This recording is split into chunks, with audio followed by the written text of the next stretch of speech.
વીજપડી ગામે મોહરમ પર્વની ભવ્ય અને શાંતિપૂર્ણ ઉજવણી કરવામાં આવી।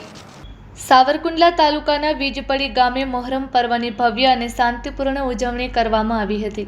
ગામમાં મુસ્લિમ સમાજ દ્વારા સલામત રીતે તાજિયા તૈયાર કરવામાં આવ્યા હતા।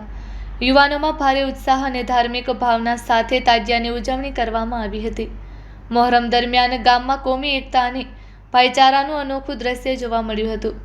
બસ સ્ટેન્ડ વિસ્તારમાંથી તાજિયા પસાર થઈ રહ્યા હતા ત્યારે હિન્દુ સમાજના એક વૃદ્ધનું અવસાન થતાં તેમની અંતિમ યાત્રા ત્યાંથી નીકળતી હતી। તે સમયે મુસ્લિમ સમાજના આગેવાનો અને યુવાનો દ્વારા તાત્કાલિક તાજિયા રોકી દેવામાં આવ્યા હતા। સાથે સાથે ઢોલ નગારા પણ બંધ રાખવામાં આવ્યા હતા અને અંતિમ યાત્રાને સંપૂર્ણ સન્માન આપવામાં આવ્યું હતું। મુસ્લિમ સમાજ દ્વારા દર્શાવવામાં આવેલા સંવેદનશીલતા અને માનવતાભર્યા વર્તનથી ગામમાં ભાઈચારાનો સુંદર સંદેશ પ્રસરી ગયો હતો। ગામના લોકોએ મુસ્લિમ સમાજના આ કાર્યની પ્રશંસા કરી હતી અને કોમી એકતા તથા સૌહાર્દનું આ જીવંત ઉદાહરણ ગણાવ્યું હતું। વીજપડી ગામે ફરી એકવાર હિન્દુ મુસ્લિમ એકતાનું ઉત્તમ ઉદાહરણ પૂરું પાડ્યું હતું।